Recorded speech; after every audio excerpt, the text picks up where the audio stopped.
Can I give this to you? Yep. We're just about in business here. You're what? I think we're in business. Oh, we're in business. Yeah. Great. We have tickets if someone is collecting them. No one was collecting them when I think. Oh, wait a minute. You know what? I think they're keeping them for bookkeeping. That's what I was going to say. Yeah, they would be. But I don't know who the ticket taker is. If no one needs them, can we hawk them out front? Make a lot of money. Scalp them. Let's see. I'm looking for a ticket taker coming in the door there. How are we doing on time? Well, you know, it's 20 minutes to 4. Okay. Later, would you do a private head count? You see how many people are there? Head count. Head count. Head count. Not head. Put a collection Head count. plate. Yeah. Here we go. Okay, thank you everyone for your patience. We're coming right along here.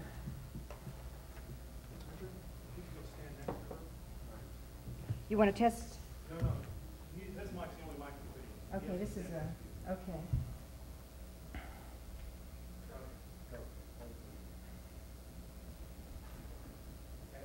Thanks everyone again for your patience, and we'll move right along. Our next speaker is Richard Dolan. Many of you know a lot about his background, but if you don't, you're about to find out. This is a very powerful presentation. He studied history, English, and philosophy as an undergraduate at Alfred University. His deep passion for the discipline of history resulted in a scholarship to study at Oxford University and a near miss for a Rhodes Scholarship. He chose instead to do graduate work at the University of Rochester, where he focused on German and Soviet studies before moving on to American Cold War diplomacy.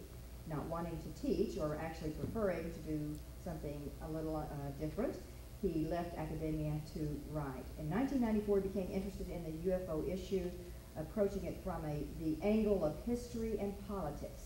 He was intrigued by the cultural schizophrenia, and that's a word or a term that I think that you're going to be hearing a lot of. The fact that mainstream and academic culture, the official culture that is, continued to treat UFOs as amusement, but that also so many intelligent people privately take it so seriously.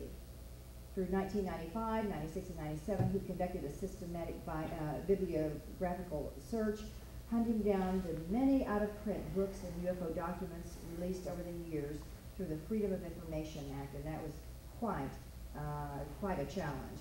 He found the amount of information nearly overwhelming. A detailed chronology of relevant events was prepared in advance of writing his critically acclaimed book, UFOs and the National Security State, Chronology of a Cover-Up, 1947 to 1973. This book provides the crucial foundation everyone needs, which is a clear, comprehensive, but concise historical narrative of the problem. He's now at work on his second volume, which will take the story through the remainder of the 20th century to present day and should be completed in about 2 years. He's on a quest to find out what happened and when it happened and why there are documented facts that are conflicting with what we now have in our history books. And he wants to get the history books straightened out. His focus is not on whether UFOs exist, but strictly from the political aspect. It's my pleasure to welcome Richard Dolan. Thank you, Cheryl. Thanks so much. Thank you. This talk, of course, is about what I'll be doing in the second book, taking the UFO historical narrative to the present day. And I'll be covering a bit of that here. As a matter of fact, due to advances in light speed technology, I had actually had a copy of a book that I apparently wrote 20 years from now that deals with UFO cover-up from 2005 to 2025. I didn't make a backup and accidentally deleted it before I came here, so I don't know what's in it, unfortunately. But I do have the, I'd like to raise this up if I can do that, but I'll just carry this like this. I am very, very glad to be here. Oh, thank you, Francis. Perfect. Thank you for your patience, by the way. And I hope that this will be very interesting. I want to encourage, forget it. Encourage you to interrupt, ask questions. If I'm not talking about something that you would like to discuss, feel free. This is a workshop. Rather than put you to work with dittos and all of that stuff, I figure it's best if you simply interact in the manner that you are most interested in doing. And if that means interjecting in any manner, by all means, I'm happy to do that. I do have a lot of notes here prepared, and I will gladly go through those. So let me just start, and as Cheryl mentioned in her introduction, aside from UFOs, I have a very strong interest in politics and history in general. I'm now interested in, I guess I call it parapolitics, deep politics, subterranean history. When you're in academic life, that kind of stuff really is seriously frowned upon. I mean, not merely UFOs, but my goodness, don't even go out there on something like, I don't know, the Kennedy assassination. They really will not take you seriously if you believe that there was a conspiracy to kill John F. Kennedy, if you can believe this. And I'm not kidding. So I've moved away, thankfully, from the hardcore academic environment. A very rigid one after a while. I loved it, absolutely loved it, and I'm glad I'm away. Now, regarding my book, Volume 1 and Volume 2, which I'm working on, one thing that I try to do is to describe a variety of conspiratorial types of, let's say not conspiratorial, bad things that people in power do regarding secrecy, cover-ups, and so on, that are not directly related to UFOs, but that are nonetheless important in my opinion. Things like domestic spying on American citizens by the National Security Agency, or all those grisly mind control experiments by the CIA and Army and other agencies. That's something that I do cover briefly. Plutonium injections, sensory deprivations on people who didn't give their permission, testing of biological agents. This happened in New York City when I was a boy in 1966. I was 4 years old. New York City subway system was sprayed with, by the US Army with bacteria. No one knew at the time. I assume it didn't do anything to me. I included those matters and continue to include them, not to convict by circumstantial evidence about UFO conspiracies. It's not my intention, nor is it my intention to be a bad, unpatriotic American, in particular in this post-Patriot Act age, God forbid. But what I want to point out is that on a structural basis, the UFO cover-up, all right, and maybe that is the best word, is nothing unique in American history. It is nothing unique in our society. It is standard operating procedure. Many of the secrets that we know, we have this myth in our society that there are no secrets. Can this work here now? Wait, wrong way. There we are. We have this belief that we have an open society, which compared with some other societies, we do. Compared with what we think our society is, it is not especially open. Many of the things that we know, I mentioned mind control experiments, for instance, a moment ago. We know about these by mistake. We know about them by a roll of the dice. For instance, there's a picture of Richard Helms up on the screen there. Richard Helms directed the CIA from 1966 to 73 and knew pretty much everything there was to know, I think, within the agency. That appears to be the case. And when he left, he was fired by Nixon after Richard Nixon got reelected. And Nixon said, well, you got a month to clean out your office. Helms went nuts. He had all of these secrets. He's thinking, what do I do about the MK Ultra project? No one knows about this. I can't let anyone know. He told Sidney Gottlieb, who ran the program, destroy all records. Get rid of everything. And Gottlieb did a pretty good job in getting rid of evidence, but he wasn't quite thorough enough, and left a few boxes of documents pertaining to, like, financial records pertaining to MK Ultra, the mind control program.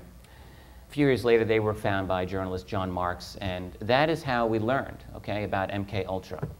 Now, had Gottlieb had a little more time, we wouldn't have known.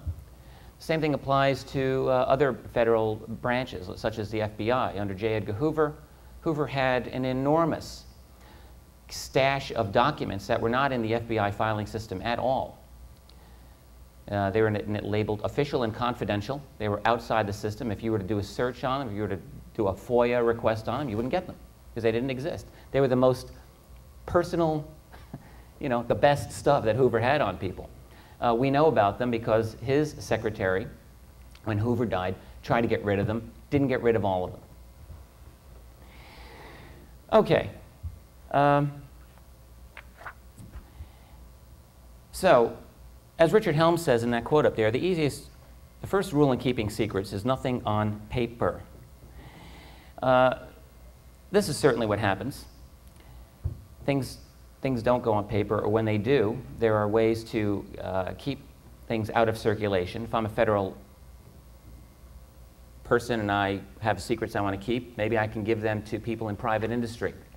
If I have UFO secrets, maybe I've got a good friend at Lockheed, good connections in the private world, and documents go out so that they're not subject to such controls like a Freedom of Information Act.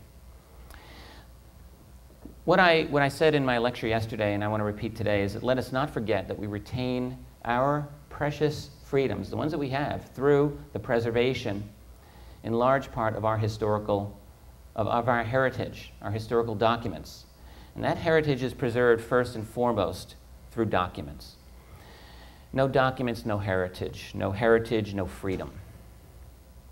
A functioning republic requires an informed citizenry. Otherwise, how can people rule? You become informed through reading and analyzing documents. And that is why these are very important, and I'm going to be going through these today for the last 30 years of this history. I want to review the last 3 decades of the UFO phenomenon, dealing with it as I did previously from a national security perspective. I want to show you this is a problem that is not merely a Cold War trifle, and it has not gone away. All right. These are some U.S. Defense Department documents regarding Spanish UFOs from 1974. 1974 is a little appreciated year in UFO history. There's a lot of activity at that time in Europe. There's a possible UFO crash that occurred in Wales in January of that year. That is still currently being investigated by the British, now American journalist Nick Redfern. It includes that case includes reports of an RAF mountain rescue team to investigate the case, to scare off witnesses. Very interesting stuff. Then what you have that spring was a significant wave of very well-documented UFO sightings, many of which involved European military personnel. In particular, we have a lot of data from Spain. Many of these reports found their way into the files of the U.S. Defense Intelligence Agency. These are 2 pages from the DIA reports. They essentially came from local newspaper clippings, okay, organized, however, in nice military fashion and forwarded to the Pentagon in the words, strictly for information of those parties interested. Now, you know, one question you want to ask is, and who would these people be? One of the documents tells us that on one night, one of the witnesses was the chauffeur of the president of the Cadiz Provincial Commission. Cadiz is off the Atlantic coast on the southern part there, near Gibraltar. And a local big shot guy. And they're on the highway, and they see a luminous metal object, very brilliant. They felt a strange sensation, and the car came to a near stop. Not much more information in there. There are some other interesting accounts. Some indicate very clearly unusual maneuvering capabilities, such as this, quote, round, intense, torch-like light rose out of the water near a huge rock, traveled at low altitude, then fell into the water again. This happened twice. Or unconventional shapes, such as oval objects, rhomboid, saucer-shaped objects, and so on. And quite a few sightings of beings in this wave. This is one. A truck driver saw, quote, 3 silver ships on the highway with a light similar to floodlight. Figures approached him, he ran, they followed. He saw that they were tall, about 2 meters tall, you know, about 6.5 feet tall, I guess. They had arms and legs. He could not see or make out their faces. They eventually returned to their ships and left. The next day, a civil defense unit investigated and found a distinctive hole in the ground. The truck driver said, I didn't do it. Now, these reports do not prove that alien beings are here, obviously. Of course, that's a reasonable explanation, maybe, if you combine these with some other things that we know. However, if we treat them cautiously, we can still make some important conclusions. First, the quantity of Spanish reports, which, by the way, coincided with reports from around the rest of Europe, tells us almost certainly that people were seeing and experiencing something very unusual. Something that appeared to be technological, something that appeared to be intelligent. The technology of which strongly appeared to be beyond any capabilities then or now. I mean, you know, objects going in and out of water. We're talking about 1974. Secondly, the US Defense Department does not seem to have believed that these reports were nonsense. I say that because they were carefully culled from local newspaper accounts. They were carefully organized, carefully packaged, and sent on to unspecified interested parties. Well, you know, of course they would be interested in this. Who would not be? And I would just add, this is the kind of thing that can drive a UFO researcher crazy, because this is exactly the kind of stuff that we are interested in. We get laughed at or dismissed for it. But the military, you know, they are interested in this. The incidents in Spain did not end in 1974. There were several extraordinary sightings over the next few years. In October 1976, shortly after the death of Francisco Franco, who ruled that country for many years, a Spanish journalist named Juan Benitez received a release of a large number of Spanish UFO documents. There were about 300 pages in this worth of reports. Benitez reviewed the documents. He said, it becomes definitely categorically clear that the UFOs exist and quite evidently are a matter of the deepest concern to the governments of the whole planet. Now, let's see if I can, there we go. Now, Benitez interviewed a general, Spanish general, Carlos Castro Cavero, who told him everything is in a process of investigation, both in the United States and in Spain, as well as the rest of the world. And Cavero would not give an official position, okay? He gave a personal position. Here's what he said. I believe that UFOs are spaceships or extraterrestrial craft. The nations of the world, listen carefully, the nations of the world are currently working together in the investigation of the UFO phenomenon. There is an international exchange of data. Maybe then this group of maybe when this group of nations acquires more precise and definite information, it will be possible to release the news to the world. I have a comment I'm going to make about that position at the end of this lecture. I don't think that's exactly the right way to look at this. I'll tell you why later. The general also added something of interest. He said, I myself have observed one UFO for more than an hour. It was an extremely bright object which remained stationary there for that length of time and then shot off, covering the distance of 20 kilometers in less than 2 seconds. No human device, he concluded, is capable of such speed. So that's what one general said in an unofficial capacity. The Spanish military offered its own official conclusion. And I think this is important because we know that the US and Spanish governments have shared a lot of information with each other. And we know from the Spanish sources, the military sources, that they share UFO information with American sources. The Spanish Air Force stated in that 1976 report, go over here. Great. This is the most circumspect, convoluted use of language.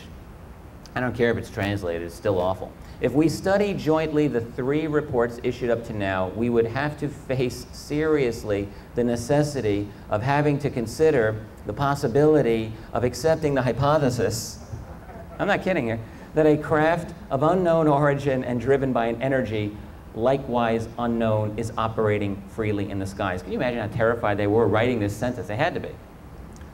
Talk about qualifications. There have been some skeptics of this case, like James Oberg, who argue simply that the Spanish did not know how to investigate their own UFO sightings. And in fact, Oberg attributed the entire wave that I'm referring to here to the launchings of the Poseidon missiles by US submarines in the Atlantic Ocean.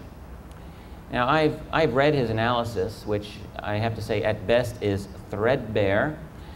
And like so many other approaches to debunkery, only works if you throw out most of the evidence. Then it works great. There we are. Now we're moving on to the United States. And this, I think, is very, very important in the history of not merely UFO phenomena, but in the history of the United States. This is Loring Air Force Base, October 1975. Absolutely one of the most extraordinary events in the history of UFOs were the intrusions over several Air Force bases along the U.S. northern border in late 1975. From Montana to Maine, unknown intruders were having their way quite easily with American air defenses. These intrusions were only part of the full story. From late summer all through the fall, there had been unambiguous reports throughout the western United States of UFOs, of cattle mutilations, and heavy traffic of unmarked black helicopters where no such traffic had previously occurred. All new, all happening at the same time. Many people who have studied these reports believe that they were connected with the military intrusions, these black helicopters. I'm going to restrict my focus here to the military intrusions since we have clear documentation, clear proof that they happened. During the last 2 weeks of October, there were several visual sightings and radar trackings of unconventional and fast-moving objects by various Air Force bases, as well as by NORAD, North American Air Defense. The first major intrusion of the wave, however, took place in northern Maine at Loring Air Force Base on 2 consecutive nights, October 27th and October 28th, 1975. Now, on the night of the 27th, listen carefully, this is an amazing story. Some of you are familiar with this, I'm sure. Control tower personnel tracked an object on radar that was heading toward the base. They repeatedly tried to communicate with this object. They repeatedly failed. At 7:45 p.m., a base security officer saw an object penetrate the base's perimeter at a very low altitude, about 300 feet. This object had a red navigation light. It had a white strobe light. It descended to an altitude of 150 feet. It came to within 300 yards of the weapons area of the base. That action brought the base to major alert status. Within minutes, security vehicles converged from all over the base. Fighter coverage was requested from 2 NORAD regions, and interestingly, both requests were denied. Military police conducted security sweeps of the weapons storage area, just looking to see if anything was going on. Inside and out, they found nothing. The craft moved into a circling pattern and began flying toward Great Falls, which is just over the Canadian border. Now, this is certainly strange, but, you know, possibly explainable as a helicopter, although you have to ask what kind of helicopter is going to be doing this. There's not a clear explanation. Things became stranger, much stranger the following night. On that night, the 28th, several security guards saw what appeared to be running lights of an aircraft approaching the base. Command post was alerted that the unknown object had apparently returned, the unknown object from the previous night. So from 7:45 p.m. until 8:20 p.m., almost an hour, this object was under constant observation, both visually and by control tower radar personnel. It was about 3 miles north of the Loring perimeter at that time. A white flashing light could be seen easily, as well as an amber-colored light. The object appeared and disappeared several times from view. At one point, it appeared over the end of the runway at an altitude of 150 feet. Then, it shut off its lights and appeared to have left. But it didn't leave, because when it reappeared, it was directly over the weapons storage area. Now, a number of witnesses thought that it looked like a stretched-out football. According to one of them, this is a B-52 crew chief, this is what he said, quote, "It hovered in midair as everyone in the crew stared in awe." This man was with his crew in a vehicle at the time. They decided illegally to drive into the restricted area to get a better look at this object. And they came to within 300 feet. It was completely silent. It did not appear to have any doors or windows, nor any propellers. It had a reddish-orange color. According to one of the witnesses, he said it looked like all the colors were blending together as if you were looking at a desert scene. And yet they were adamant that this object was solid. Now, at this point, the base was in chaos. Police vehicles Flashing lights were everywhere. But the object shut off its lights and was gone. Once again, radar briefly tracked it heading for Great Falls in New Brunswick, Canada, before losing it. So priority messages were sent to places throughout the military, including, I jumped ahead of my page here, the Air Force Chief of Staff and Strategic Air Command headquarters. Okay, so the question is, what was this object? As far as the military was concerned, it was a helicopter. Indeed, at times, the speed and movement of the object suggested that it was a helicopter, although no witness ever described the object physically as a helicopter. According to a defense memo, the object, quote, demonstrated a clear intent in the weapons storage area and was flown by what it considered to be a smart and most capable aviator. And yes, I would say so, capable enough to fly in and out of an American Air Force base containing nuclear weapons with absolute ease and impunity, capable enough to create a visual image of an object that looked nothing like a helicopter, and, oh yeah, nearly forgot, capable enough to silence all noise coming from the helicopter. That's some helicopter. By the way, I spoke with a gentleman who was a military security for many years, and told me a story of he was guarding, at that time, M1 Abrams tanks were new, still secret, or almost secret, or fairly new. A protester got into the base and climbed on top of the tank. And this guy told me, point blank, he said, I gave that guy one warning to get off the tank. He didn't, and I shot him dead. That's, okay, that's a story. I think it's true. I think I believe him. Here's a helicopter coming into a base, goes in 2 times, 2 nights in a row, directly over the weapons storage area, gone, nothing. Fired at? No, it was not fired at, and the reason is that the base commanders were afraid of antagonizing it. This is what the evidence seems to say, the document. They didn't know what it was, and it was over some serious weapons. So, now, let's move over to, I think, an even more interesting case over at Wurtsmith Air Force Base in Michigan on the night of October 30th, just a day or 2 later. Once again, an object that resembled a helicopter, but then again, not exactly, entered restricted airspace and demonstrated interest in the weapons storage facilities. Today, Wurtsmith is closed. In the mid-1970s, it was an important Strategic Air Command base. So that night, just after 10 o'clock, an airman in the housing area at the southeastern portion of the base, I got from Yahoo Maps, you can see that this is the outline of the base there, and the circle, of course, is where it is in relation to the state. Anyway, an airman at the southeastern part saw what appeared to be the running lights of a low-flying craft near the base perimeter south of his position. It had 1 light pointing down, 2 red lights near the back. At least part of the time, the object hovered and moved up and down erratically. No sound. He couldn't hear anything. Although he did manage to hear a more distant B-52 to the north, but he couldn't hear anything from this object. A few minutes later, an airman near the main gate saw several lights close to his position, near the western edge of the base. He heard no sound again, watched the lights turn north and appear to lose altitude. This might or might not have been the same object. Then, 3 times within the next 11 minutes, security police at the back gate reported that an unidentified helicopter with no lights entered the base itself and hovered low and directly over the weapons storage area. Once again, it seemed like a helicopter, but no one could identify it, actually say, that's definitely a helicopter. No one could do that.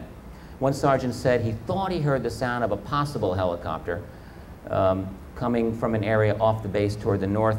He heard it briefly. Then the noise was drowned out by a military jet. When the jet passed, he couldn't hear a thing. That's all anyone heard.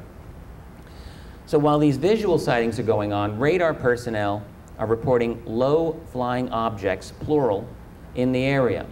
It just so happened that a KC-135 tanker with 6 personnel on board was then entering the area. So this crew was ordered to identify and intercept the object or objects.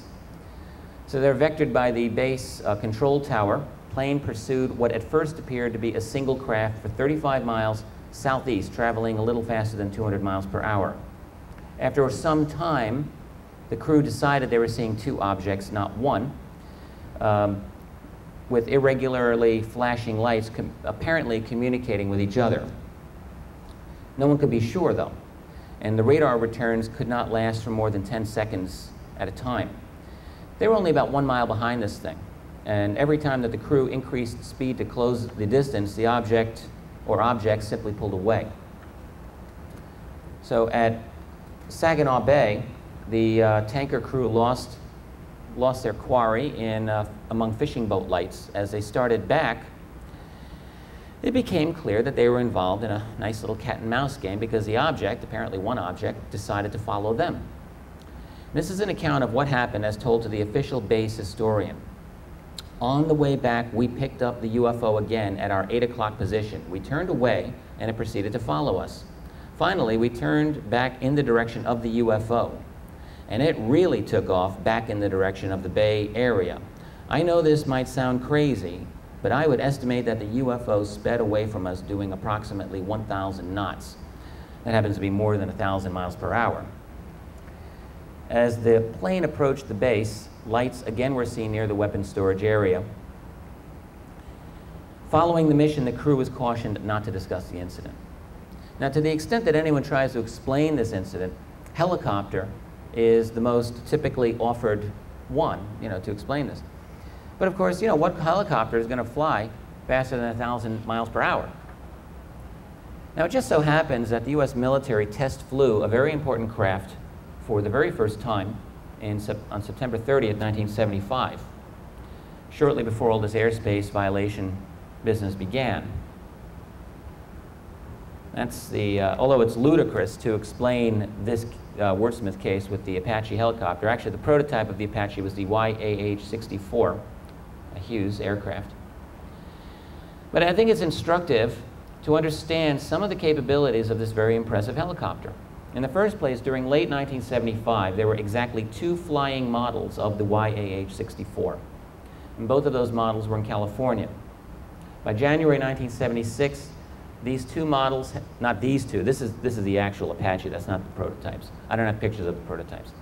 But the 2 models that existed were both, they were both in California, and by January, they had completed about 65 flight hours total. There was not any full-scale development contract until later that year, and Apaches were not delivered to the U.S. Army until 1984. Now, from its inception, this is a very tough and very durable weapon, flying craft, although not, and reasonably quiet too, but not silent by any means.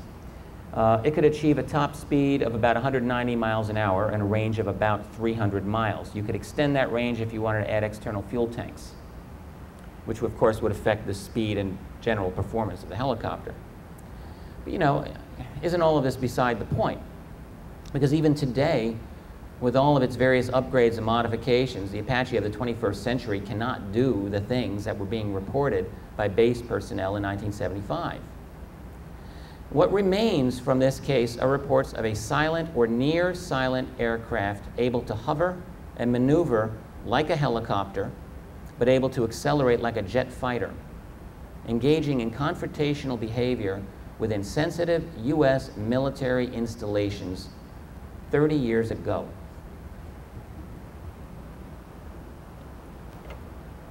Another inexplicable event occurred a week later, November 7th, at Malmstrom Air Force Base in Montana.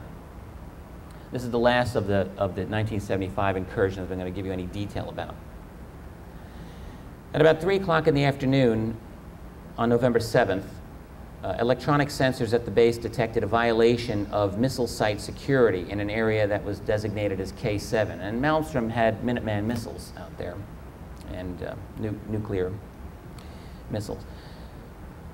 So this triggered an automatic alarm.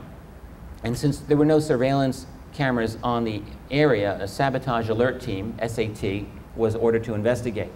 As the SAT came to within a mile of area K7, the members reported by radio that they could see a brightly glowing orange disk as large as a football field hovering over the missile site. A glowing orange disk as large as a football field. So much for helicopter explanation this time. As the members of the team watched this weird thing, the launch control ordered them to proceed to the site. They refused. They did, however, continue to watch this thing, which began to rise. When it reached 1,000 feet in altitude, it began to register on NORAD radar. NORAD promptly ordered 2 F-106 interceptors to be scrambled from Malmstrom to get it. This was clearly not an ordinary object as it continued to rise, rise, rise. It eventually reached the incredible altitude of 200,000 feet, which is more than double the ceiling, say, of the high-flying U-2 spy plane. At that point, it disappeared from NORAD radar, and the jets arrived too late to see it. Later, the members of the team received a psychological examination, which indicated that they had been through a traumatic experience. The missile at K7 showed indications that its computer targeting system had been tampered with and that it had to be removed. It was later revealed that 6 other launch control centers reported UFOs that day. And as if this were not bad enough, UFOs returned to Malmstrom the following night. NORAD radar detected unknowns heading southwest at 1,200 feet, pretty low. Once again, 2 F-106s were scrambled. Sabotage alert teams at 5 areas reported visual sightings of objects at low altitudes. Once again, the cat and mouse game emerged. Military witnesses on the ground reported that the UFOs turned off their lights and became invisible as the intercepting jets approached, and then turned their lights on once the jets departed. At one point, about 90 minutes into the encounter, teams in 4 different locations could see both the F-106s and the UFOs. Finally, the unknown objects rose rapidly until they were, in the words of the memo, indistinguishable from the stars. Now, it's 3 decades later now, and these events remain unexplained. So what are we talking about?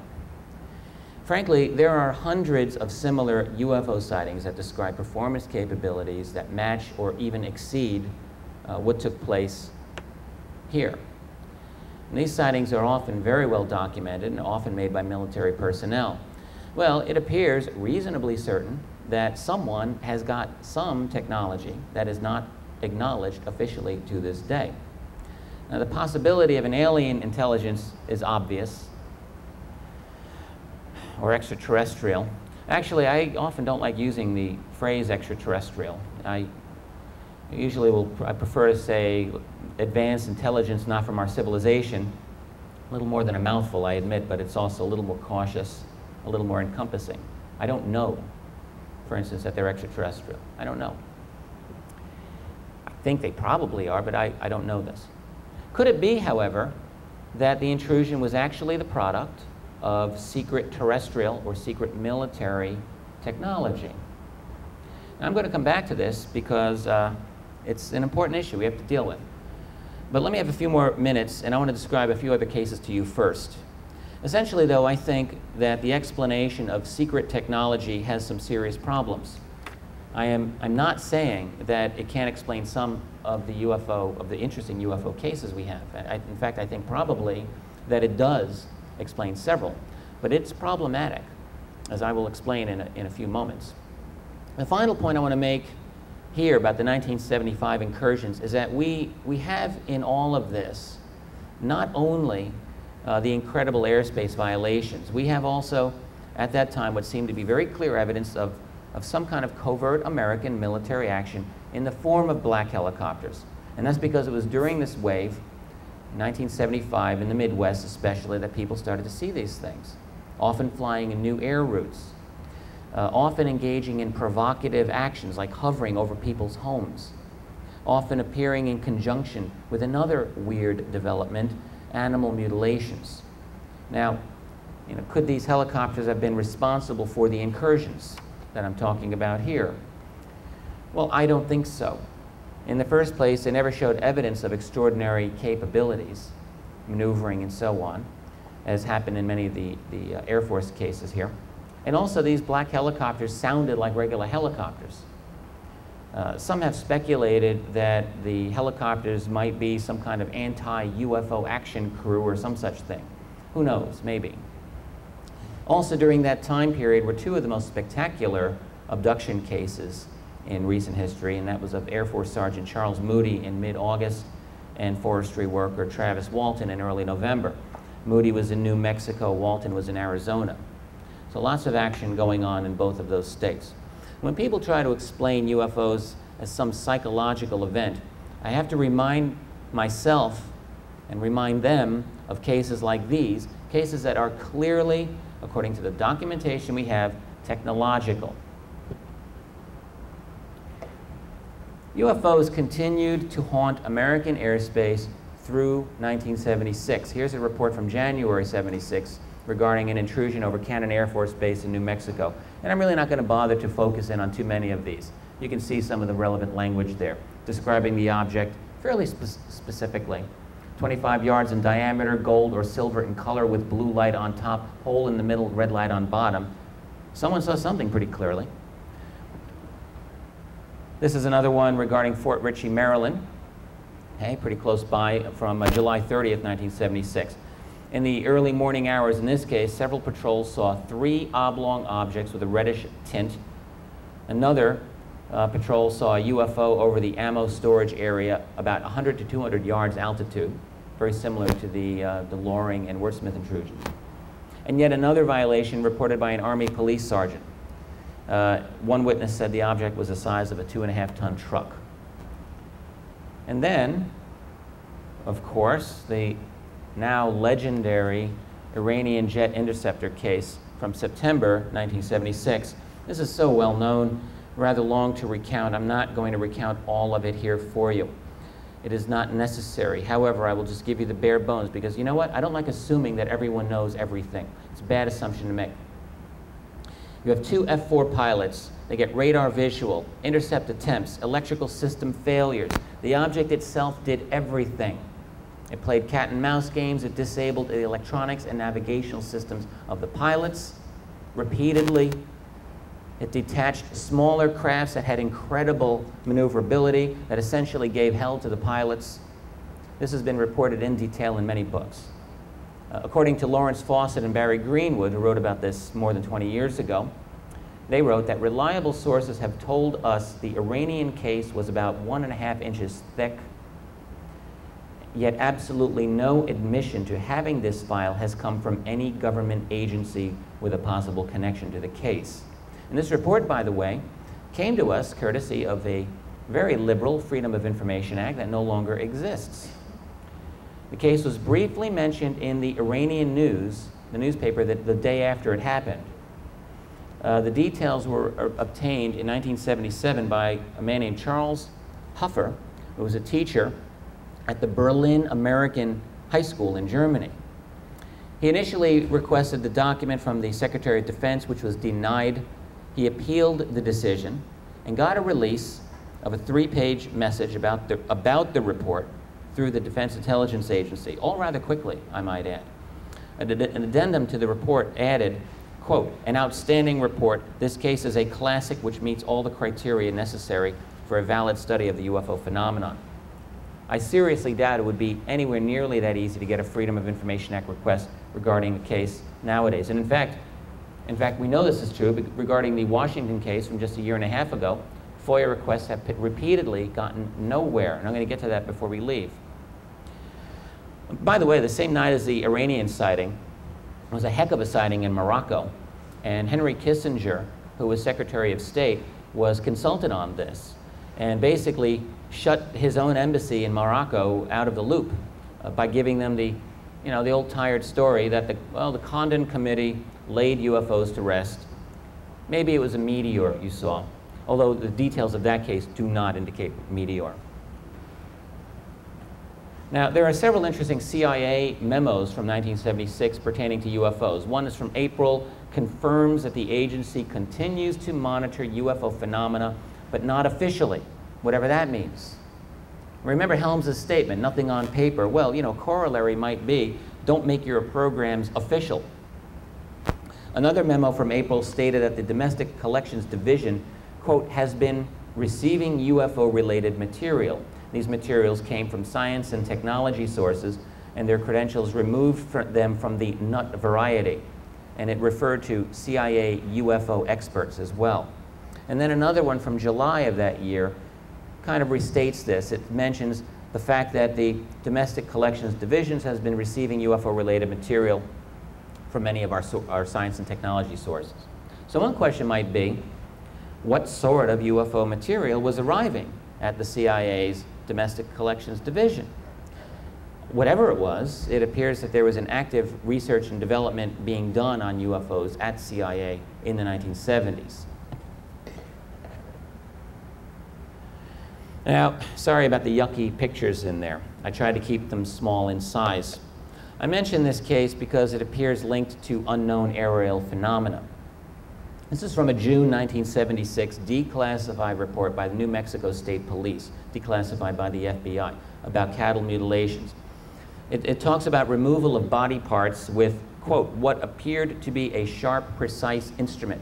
It also noted the evidence for an apparent landing. It said a suspected aircraft of some type had landed twice, leaving 3 pod marks positioned in a triangular shape. The diameter of each pod was 14 inches. The perimeter around the 3 pods was 16.5 inches. Emanating from the 2 landings were smaller triangular-shaped tripods, 25 inches and 4 inches in diameter. They really looked into this. Investigation at the scene showed these small tripods followed the cow for approximately 600 feet. Tracks of the cow showed where she had struggled and fallen. This is all the report I'm reading here. The small tripod tracks were all around the cow. Other evidence showed, the report continues, that the grass around the tripods as they followed the cow had been scorched. And finally, there was also evidence that the tripod marks had returned and removed the left ear. Investigation has also revealed that in all cattle mutilations which have occurred in New Mexico and surrounding states, that the object of the mutilations has been the lymph node system. End quote. That's an official report. Thank you, Freedom of Information Act. There were lots of interesting military encounters around the world by U.S. and non-U.S. military personnel in 1977, 1978. I'm going to spare you the details. Basically more of the same. In fact, in 1978, there's essentially a pandemic UFO wave. I mean, much of the world is having significant UFO sightings. I keep losing here we go. Now, this is a snapshot taken by a 16-year-old Iranian boy who was up late studying for exams. He saw and photographed this object from the window of his family's apartment in the town of Shiraz. This photo caused a stir among UFO researchers because it resembled a UFO report by pilots during their landing approach to Tehran airport earlier in this year. Then in October 1978, 4 months later, this object, or something exactly like it, was photographed by another person in Iran, Franklin Uri, from outside his home in western Iran. This picture, however, was not revealed until the Uri family relocated to the United States 3 years later. A Freedom of Information Act request and lawsuit ultimately led to the release of Defense Department documents which had this. This was in defense files that revealed the American military's interest in these sightings. Here's a comparison of the two. You know, that is clearly the same object. Now here's a drawing. This is rather similar, except that this drawing is from 1967, and it's by a man named Stefan Mikhailik, describing a craft that he saw in the woods in Canada. I wrote about this in Volume 1. And it's an event where he received injuries from the exhaust blast of the ship. It's a well-known event for which, by the way, the Condon Committee offered the hoax hypothesis. The evidence for hoax is very slim. Very slim. The evidence for the authenticity of the encounter, I think, is very strong. One of the strongest is the fact that this man got incredibly ill for months after that account. In fact, there's a famous picture of him lying in a hospital bed with marks from the exhaust all over his body, all over his chest. I'm sure many of you have seen this. Throughout the remainder of the 1970s, 1980s, 1990s, there are good cases of military involvement with UFOs. There's an interesting 1980 case involving the Peruvian Air Force with a UFO. It's noted in American Defense Intelligence Agency documents. This was a good UFO report, good witness. The conclusion in the report was origin remains unknown.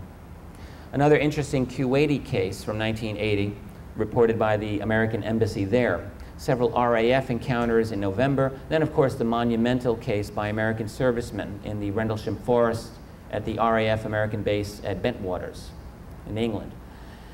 This was a series of encounters that the skeptics cannot kill, try though they might.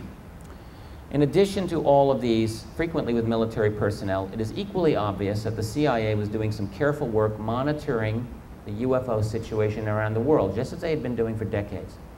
There are many reports of CIA monitoring UFO organizations and events in foreign countries like China, Soviet Union, Europe, Africa, everywhere. What we don't get is a whole lot of interesting commentary independent from the reports themselves.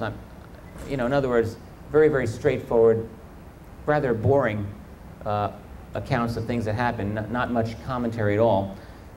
Maybe they exist somewhere. Some of these sightings, let's just make this clear, of the reports that they're looking at were of very terrestrial technology. For instance, Soviet rocket launches, weapons testing in Afghanistan during the Soviet occupation, things like that. Yet as you get deeper into the 1980s, you start getting reliable sightings of triangular objects that are definitely terrestrial.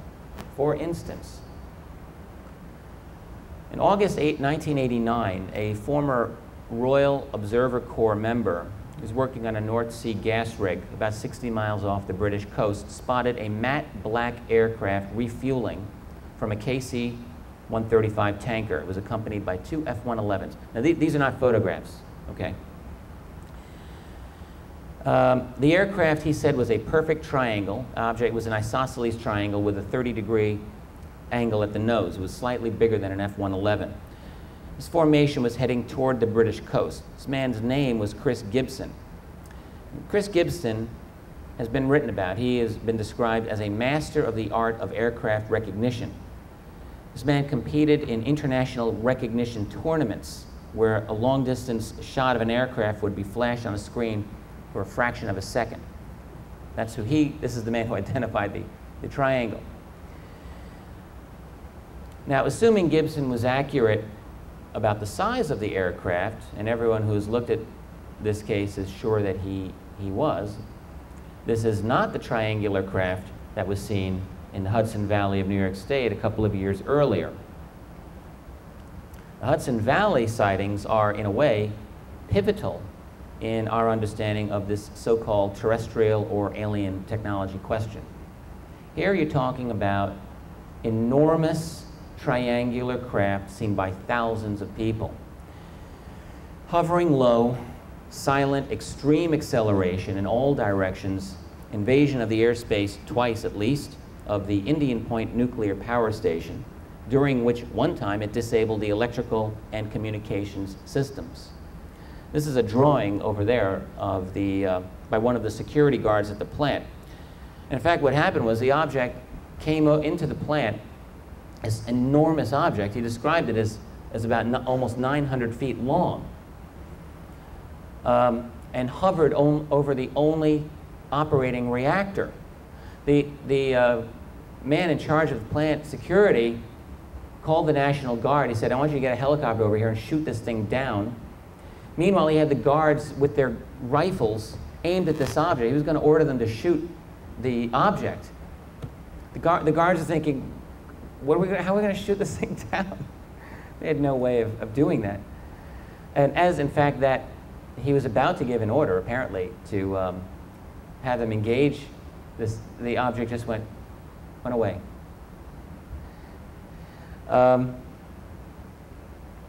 Now, actually, the photograph on the top left, top to your right, I'm sorry, is a photograph that's part of a video, actually. That's a still frame from the same day. The Indian Point facility had its airspace violation July 24th, 1984. That video was taken the same day. by a man in that same area. Could be the same object. You can't really make out the shape from that. However, that video was sent and was analyzed by a number of organizations, including ABC News and the Jet Propulsion Lab in Pasadena, California. The Jet Propulsion Lab looked this over very carefully.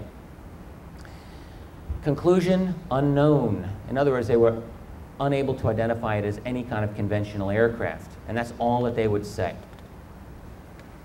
Now here's another triangle. We've all seen this one. This is seen over Belgium a few years later. That's the unlight-enhanced version. Here it is a little lightened. This is from 1990. The Belgium sightings are another of those milestones in the UFO phenomenon. Like many other spectacular sightings in the past, the encounters over Belgium in 1989 and 1990 happened amid a wave of major sightings in that region, in this case all over Europe. A great deal of activity was going on in the Soviet Union, as that country was already in the process of collapsing into chaos. The Belgian case is essentially one of these cases, once again, of a technology that's not supposed to exist. It's not just the plan form or the design of this craft. It is a perfect triangle. It's the performance characteristics. F-116 interceptors could not catch it.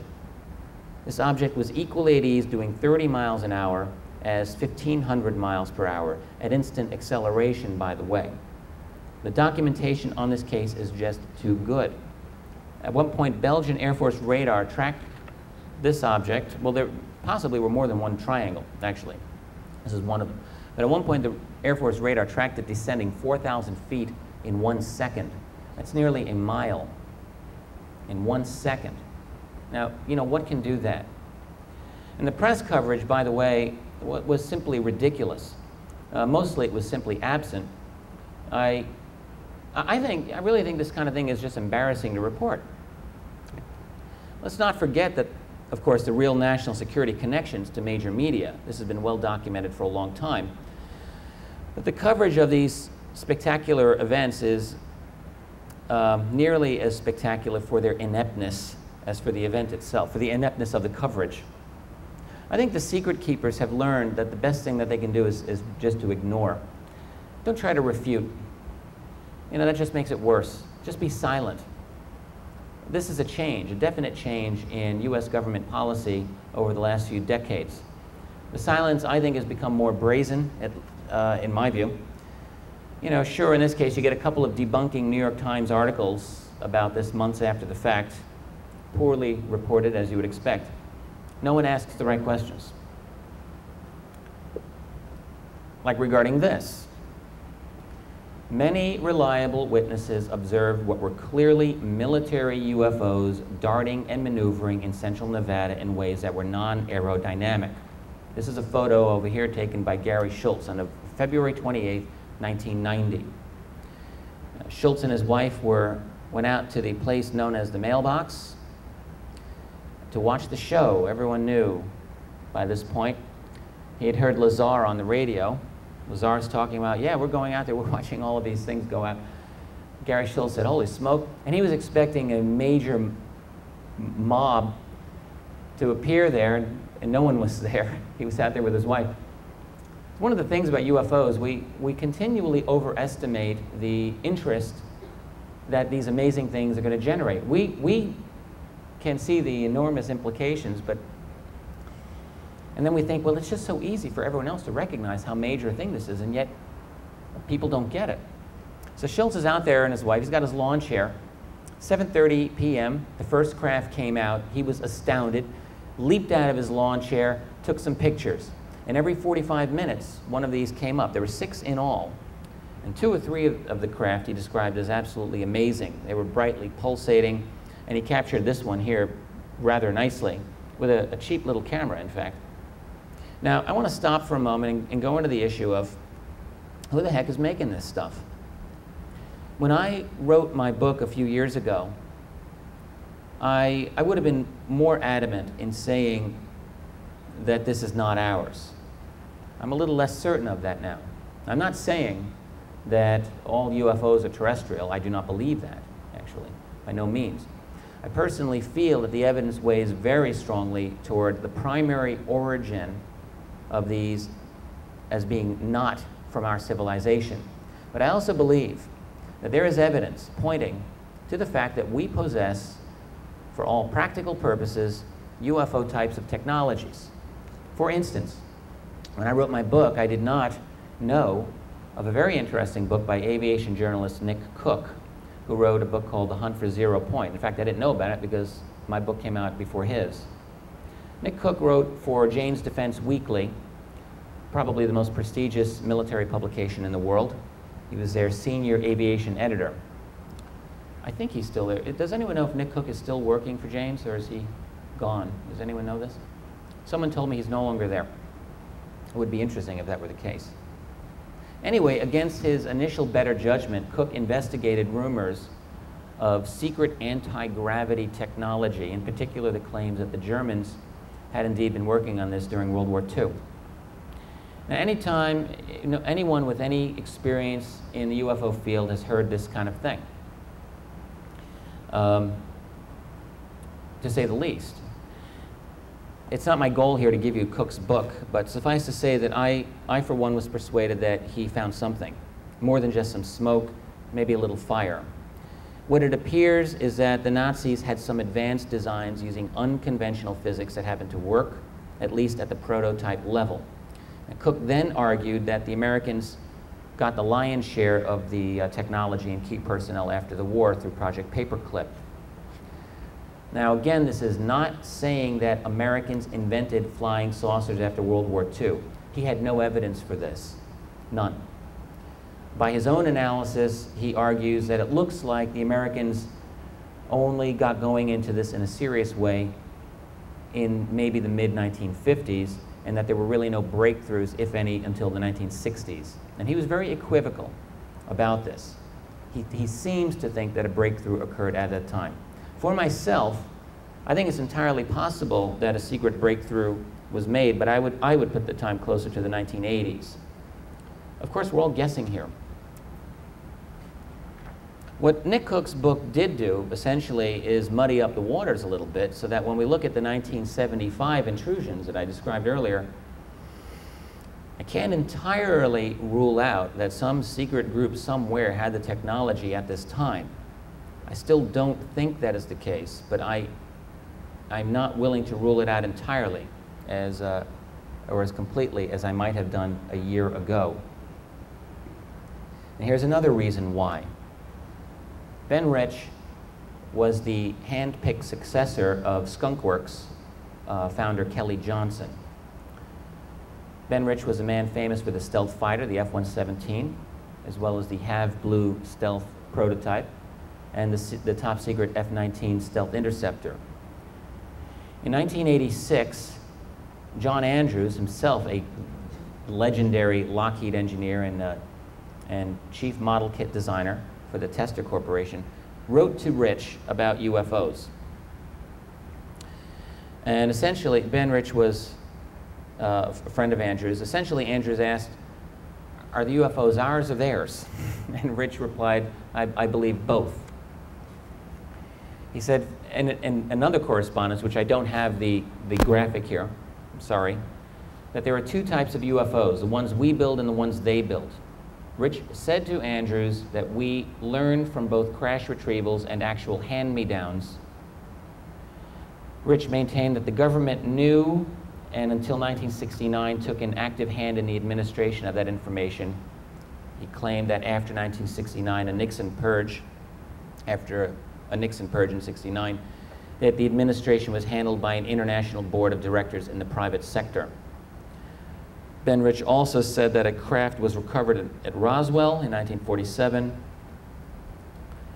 that the hull design, aerodynamic measurements, propulsion info were passed on directly to Jack Northrop and Kelly Johnson around 1950, with a major block of data being passed on from the working group at Wright-Patterson Air Force Base's Foreign Technologies Division in 1952. Rich also observed that the impression Kelly Johnson had of the aliens was negative, and that Kelly Johnson implied, in the few times that they discussed this, that factions from out there were a threat more than a blessing, and that the cost of having them around was, in the words of Kelly Johnson, unimaginable and unbelievable. Ben Rich also believed, according to his statement to John Andrews, that the public should not be told. He believed that we could not handle the truth ever. In the very last months of his life, he began to feel that the International Corporate Board of Directors dealing with the subject could represent a bigger problem to citizens' personal freedoms than the presence of the aliens themselves. Andrews himself died in 1999 and passed this information on to Bill McDonald, a UFO researcher. There are other sources regarding Ben Rich. Ben Rich was a graduate of the UCLA School of Engineering, and in 1993 gave an alumni speech there. He ended his speech with a slide image. This was described by Bill Hamilton, who knows this case very well. He ended it with a slide of a black disc zooming up into the atmosphere. The presentation was on like the history of skunk works. That ended with this like black flying saucer going up. And his last statement was, "We now have the technology to take ET home." Ended it, and of course was mobbed by all of the people in attendance, and made these statements. We now know how to travel to the stars. There is an error in the equations, and we have figured it out and now know how to travel to the stars, and it won't take a lifetime to do it. He also said it is time to end all the secrecy on this, as it no longer poses a national security threat, and make the technology available for use in the private sector. And then he also said in so many words that there are many in the intelligence community who would like to see this stay in the black and not see the light of day. Rumors of anti-gravity and field propulsion have been leaking out for more than 15 years at the least. I sometimes refer to Area 51 as the land of leaks. During the 1980s, aerospace journalist James Goodall cultivated a number of inside sources from Groom Lake at Area 51. He asked one of them, "Do you believe in UFOs?" Guy said, "Absolutely, positively, they do exist. Absolutely, positively, they do exist." At a later date, the same source told Goodall, quote, "We have things in the Nevada desert that would make George Lucas envious." There's Star Wars technology for you, quite literally. Now, how many other sources have many of us encountered or read about over the years that say essentially the same thing? Now, I acknowledge, yes, you cannot take all these people blindly at their word. But even if you are very, very cautious in taking all of this, you know, as Ricky said to Lucy, you've got a lot of splaining to do.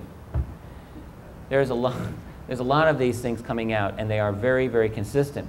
Journalist George Knapp, for instance, has interviewed many additional insiders from Area 51, as well as many people with other kinds of connections in there, basically getting very compatible information. Then, of course, there's Bob Lazar and his claims of alien technology at Area 51. Lazar has been a lightning rod for controversy, that's true, but it is also true that his claims are the small tip of a large iceberg. And I will tell you this, I've tried, like many, to find out what's the deal with Lazar, how truthful is he being. Since my book came out, some people like to correspond with me of all walks of life, some of them seemingly well plugged in. I asked one of them, "What do you think about Lazar? What do you know about Lazar? You know, can you trade any information with me?" This guy told me, he absolutely confirmed that Lazar did work at S4 at Area 51. Now, I think that this man is very credible. He could not confirm that Lazar worked on the sports model alien vehicle, but he did say, yes, I have it on good information, he said, that Lazar was at S4. So take it for what it's worth. Now, this is a case that happened a couple of years ago in Illinois. The main thing I want to do regarding this is simply discuss how the media so stupidly decided to handle this case. This is an incident in which at about 4:30 in the morning, a bunch of maybe 10 people, including perhaps 5 or so police officers, saw an enormous triangle, low, maybe 500 feet, silent, doing all the things that these triangles do, going right over. 2 stories high, brightly lit windows or lights along the side, huge, gliding very slowly, and then the last thing it did is went, zoom, took off instantly. Now, I remember when this came out and the media coverage of this, and I, again, was astonished. It was 4 years ago, and you get the smiles and the, little cute, ha-ha, little green men. And then really where they leave you is that, well, this is probably some kind of military technology. And then they just leave it alone. And I keep thinking, all right, fine, military technology. Doesn't anyone want to know what makes this thing go? What is the technology? Yes, sir? Do you have the audio from that? I do not have the audio. I know that there's audio available, isn't there? Yeah, the police department, they were really chasing all over the place. And they were talking back and forth. I'm chasing down the street right now and right below it. Yeah, audio of police pursuing this object. I'm chasing it. Yeah, very exciting. I've heard about this. I've not heard it directly. I've seen some transcript, I think, of it. So it's a heck of a case, and utterly and totally bungled. The wrong questions are asked. Forget aliens for a second. That's an important point, but we get hung up on this. The fact is that there's something extraordinary. I grew up in the New York City area, catch a lot of Mets and Yankee games on TV. When a plane flies over Shea Stadium, I can tell you, you hear that thing. Those are 747s. They're loud. This thing is bigger, way bigger than a 747. Much lower, and you can't hear it. And it has performance capabilities like nothing we know about. So if it's military, what do we become, like these czarist little peasants? And we're just going to sit around and wait for the military to tell us when we're allowed to use this stuff. Because it's a matter of national security, and that's what it means. We have no questions are being asked. The wrong questions are being asked, and the right questions are not being asked. And finally, F-16s pursue unknown craft over a region. At this conference, was one of the main witnesses to this encounter. I just met him yesterday, Rennie. Great guy. Has anyone met this man? He came up to my table. He said, "I'm Rennie." I said, "What?" "Oh, that Rennie." This is an incredible case. And in fact, the Washington Post absolutely did not cover the most interesting aspects of this case, as I learned from this man. What happened was, on the 50th anniversary of the famous 1952 overflight of the Capitol, on July 27th, 2002, okay? People woke up 1:30 in the morning in, I think the town is Waldorf, Maryland. Right. They hear loud jets overhead. Rennie goes outside, and other people, about 6 to 8 people, call their local radio station, WTOP, and they say, "I see F-16 jets chasing this object." Well, it was an object. Here's the description he gave me. This is not in the Post article. The Post article simply said that there is an alleged blue object that was being chased by F-16s. That's sort of true. But this is what actually happened. He worked late. He got home at about 1 o'clock. He's watching TV at 1:30. Hears the noise, runs out of his house, looks up, sees the jets going in this direction. He's thinking, what the heck are they chasing? He looks around and sees in this part of the sky this bluish object descending at a steep angle, coming down, and then stopping. The jets then were pursuing it again, and this object went boom, went off. And he said to me, this was not simply a light. He saw, in his view, it was definable as an object. That's what he saw. So what happened was a bunch of people called the radio station. WTOP issued the first press release on this. And it is my opinion, I don't know this, but that's probably the only reason the Washington Post wrote about this at all, because it had already been scooped, it had already been out. There was some local Fox coverage and local CNN coverage, one time each. This story dropped into the black hole. The official Air Force statement in the Washington Post article, with the Post you get the basic, well, maybe it's this and maybe it's that. So the Post article quoted Rennie, and then quoted this Air Force talking head who said, well, I love this, it could have been any number of things. I'd like to know what things it could have been.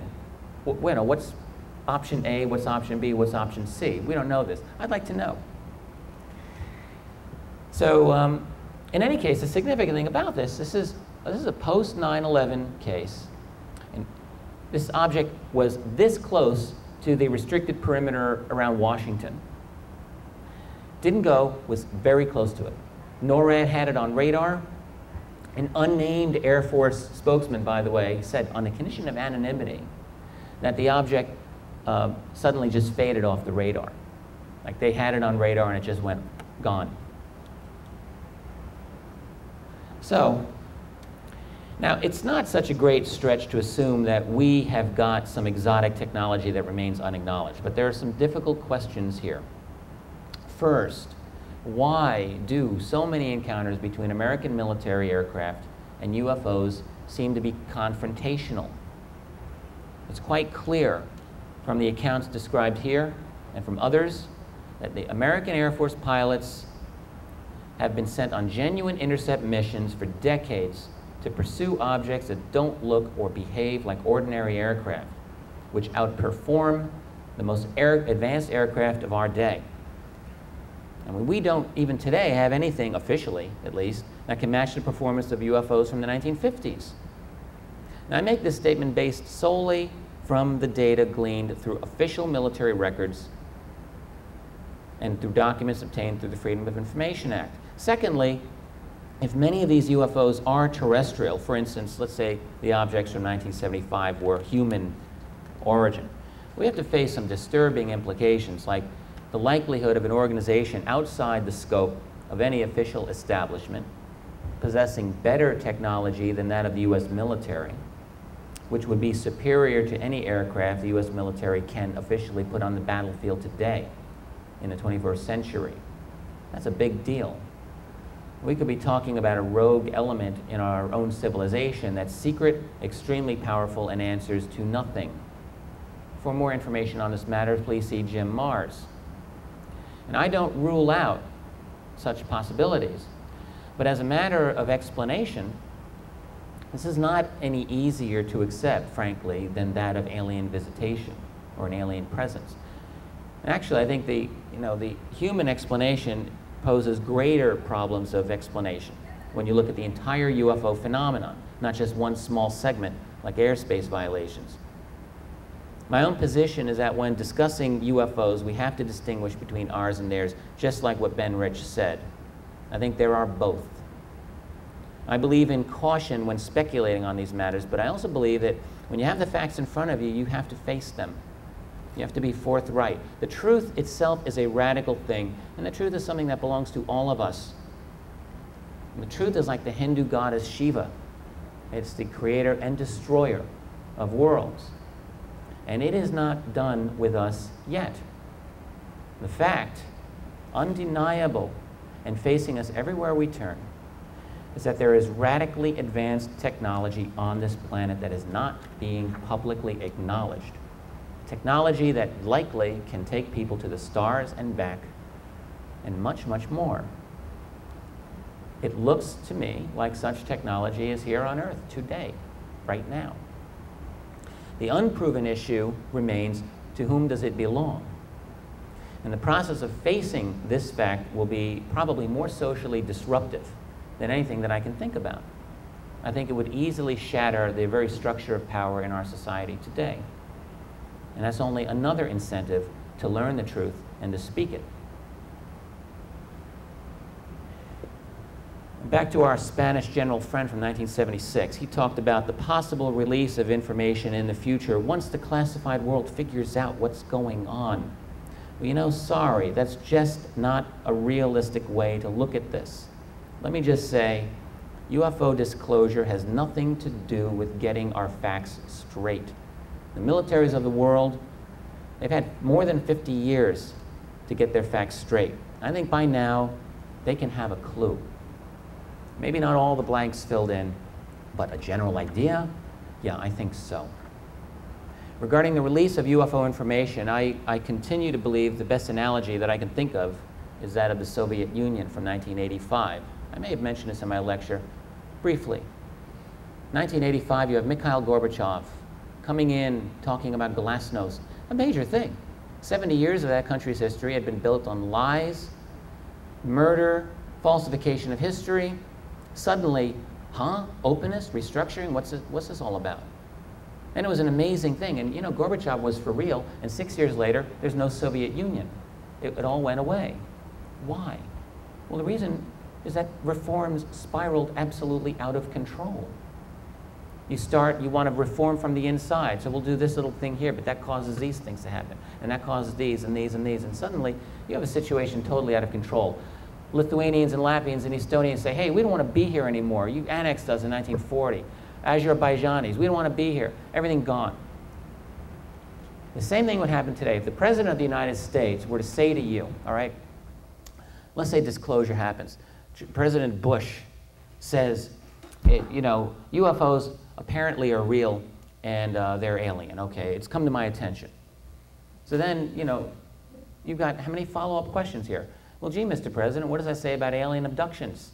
Suddenly, they don't seem so far out, do they?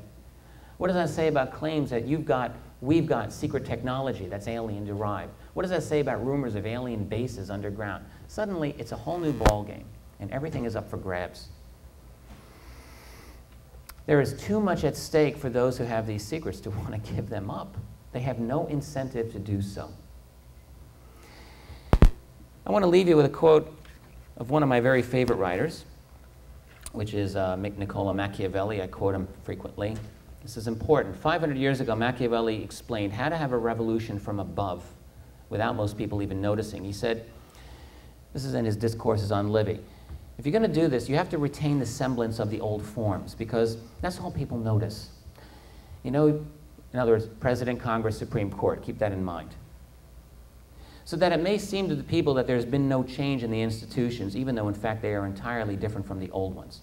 Keep the old structures because that's what people will see. So instead of seeing a corpse of a republic in which we live, we see only the dead guy's clothing because they look the same as they ever did. We've had a quiet revolution that has not eliminated our congressional representatives, it's just made them irrelevant to a large extent. Now, I'm very interested in discussing the reality of a secret state. I think that such a thing is real. Rather, what I think is going on is something like the coexistence of multiple states. They intersect all the time. There's the official state, Congress, President, you know, the stuff we're supposed to believe in. Then there's the criminal state, filled with people of unconscionable wealth and corruption who basically do whatever they want, and they're above the law. And then there's the secret state. Sometimes I call this the national security state. And I keep trying to think these ideas through, but I think they intersect all the time, these things. And incidentally, I think what's going on today is that the veil of the secret state is slowly being lifted, bit by bit, out of necessity, frankly. We've undergone so much radical political transformation, and this began long before 9/11, but 9/11 certainly accelerated things, that at a certain point it becomes impossible to hide the changes. So Machiavelli's advice to keep the changes hidden, you can't follow that advice forever, simply because the changes have been so profound, so expansive, that it becomes impossible not to notice. Along these lines, I'm not going to get overly political, but I grew up in a household that was partly conservative, partly liberal, my mother and dad. And I have a appreciation for both of those angles of looking at things. I honestly, truly do. When people describe our president as conservative, I want to correct them, because that is not conservative as I grew up understanding the term. Conservative is someone who supposedly doesn't trust government power. What I describe our president as a neoconservative, and this is a man who's in love with the state. He has a love affair with the state.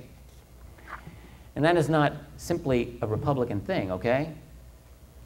But this is not conservatism, as I grew up understanding it. The problem that people are having these days, this vast, pitiless crisis of identity and belief that you see everywhere around you, we all see this every day in the eyes of any person with a brain in their head. The problem is that they have lost faith in their society, and they don't see anything to replace that. That there's no alternative to what they see of a society that is no longer based on personal freedom, but rather on wealth, the wealth of a planet that is rapidly diminishing its resources, by the way, and diminishing in its time. So everything I've given you today still begs the question of what is behind the UFO phenomenon. My goal, as everyone keeps saying, as I say, is more limited than that true. But I try to be a little more focused as a result. And I want you to come away from this not with a blueprint for how to start the new age of harmony with the Cosmic Federation. I'm more interested in you coming away with a strong feeling of civic obligation and a renewed commitment to the ideals of the American Republic. Lest we forget, these are commitments above all to truth and self-government. And a true study of the UFO phenomenon is not divorced from these commitments. It is not separate. We must study UFOs not merely as scientists, but as citizens engaged, citizens, pardon me, in a free republic. That is all I have to say. Thank you. I know it's a little bit after 5. I will gladly stick around for any questions that you may have. I know we also have got other, dinner obligations, whatever is going on next, but if there's any questions that you have, I can answer them here. Yes, sir. You were showing some animal mutilation. Have you come across any data of human mutilation? Human mutilation, well, I have not come across any data of human mutilations. I have come across stories of human mutilation. And for instance, I have spoken with, I'm not sure if I'm supposed to mention his name yet. I probably will mention it in my book. A gentleman who's a fairly experienced UFO researcher, a former police officer as well, who has a lot of connections within some of the police world, and looked into accounts of human mutilation. Told me that at a certain point he hit a brick wall beyond which he was absolutely not, he was told, you don't go into this. Now, human beings get mutilated and we do it to ourselves, obviously, but you're talking about the kinds of surgical, precise mutilations. All that I can tell you for myself is I have not encountered a case that I would say is an absolute slam dunk. I've heard some very, very grisly stories from people who seem to be credible, but I can't really do anything with it. So I don't know. I don't know. Any other questions? Well, I think we're all going to get some food and have some fun. I will gladly, if you stop by my table, if I'm around, I'll gladly chat, or if we bump into each other outside. Thank you very much.